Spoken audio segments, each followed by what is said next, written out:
नमस्कार मंडळी, स्वागत आहे तुमचं सिम्पली मराठीमध्ये, जिथे मी तुमच्यासाठी घेऊन येत असते घर आणि किचन रिलेटेड खूपच उपयुक्त अशा काही टिप्स अँड ट्रिक्स जी आपली रोजची अवघड वाटणारी कामे सहज सोपी करण्यात खूप मदत करतात. चला तर आजच्या या व्हिडिओसुद्धा अशाच उपयुक्त टिप्स घेऊन मी आलेली आहे.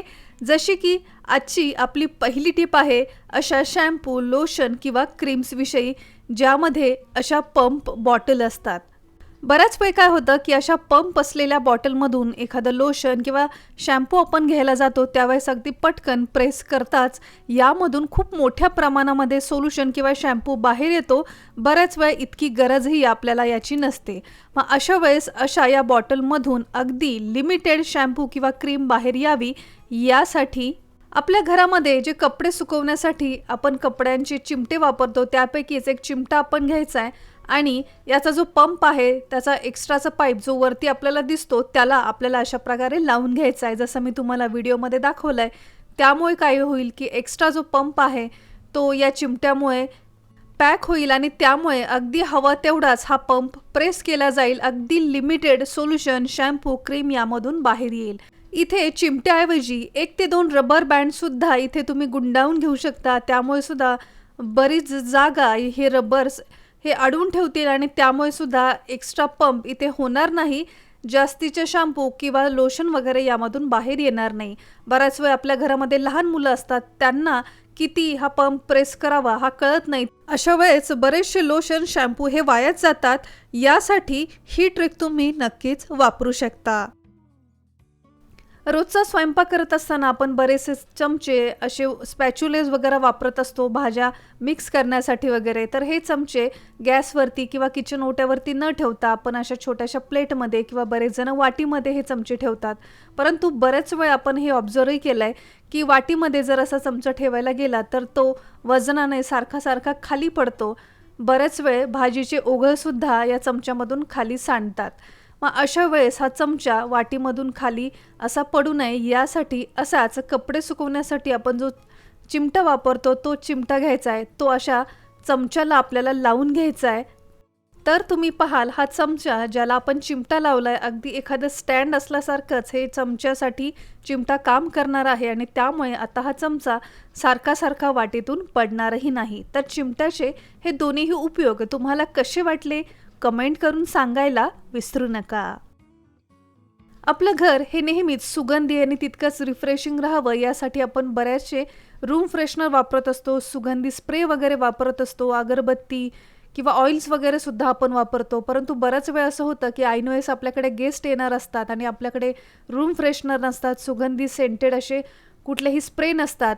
मग अशा वेळेस अगदी मस्त आणि तितकाच जुगाडू ट्रिक अशी तुम्ही इथे वापरू शकता. आणि त्यासाठी आपल्याकडे जो परफ्यूम आहे किंवा अत्तर वगैरे तुम्ही वापरत असाल, बॉडी स्प्रे वगैरे वापरत असाल, तर तो आपल्याला घ्यायचा आहे आणि त्यासोबतच थोडासा कॉटनसुद्धा आपल्याला हवा आहे. आता या कॉटनचे एकसारखा पोर्शन घेऊन त्याचे असे छोटेसे गोळे आपल्याला तयार करून घ्यायचे आहेत. कॉटन नसेल तर आपला जो किचन टॉवेल पेपर असतात, टिश्यू पेपर असतात, त्याचे सुद्धा छोटे छोटे तुकडे करून इथे तुम्ही वापरू शकता. बेस्ट ऑप्शन म्हणजे कॉटन असेल तर तो तुम्ही नक्की घ्या, त्याचा इफेक्ट तुम्हाला जास्त जाणवेल.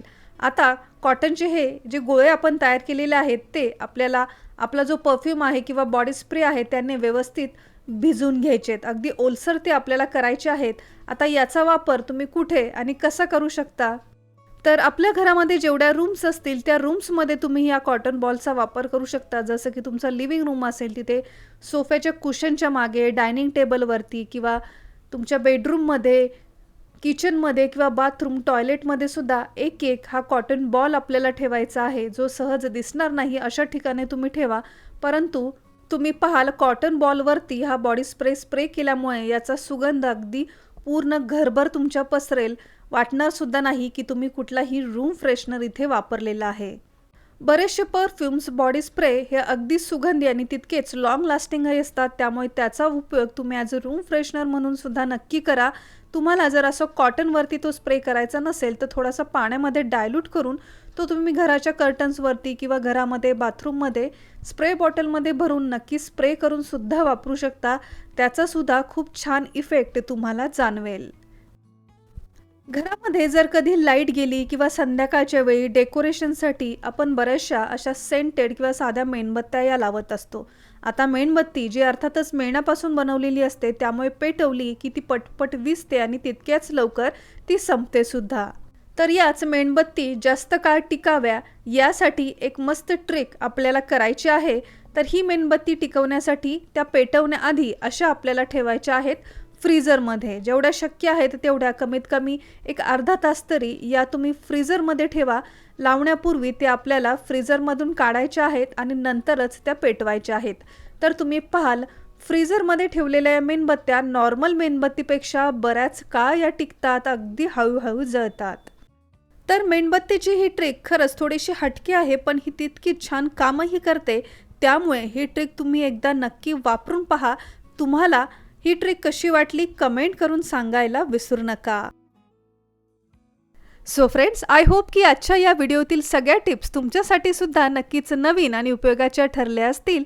तर यातली कुठली टिप तुमच्यासाठी नवीन आणि उपयोगी ठरली हे आम्हाला कमेंट करून सांगायला विसरू नका. आजचा हा व्हिडिओ, माझी ही मेहनत जर तुमच्यापर्यंत पोहोचली असेल तर व्हिडिओला एक लाईक नक्की करा. आणि अजून जर तुम्ही सिम्पली मराठी या चॅनलला सबस्क्राईब केलं नसेल तर वाट कसली पाहताय, लगेच सबस्क्राईब करा. हे अगदी फ्री आहे. सबस्क्राईब बटन समोर एक नोटिफिकेशन बेल आहे, ते सुद्धा प्रेस करायला विसरू नका.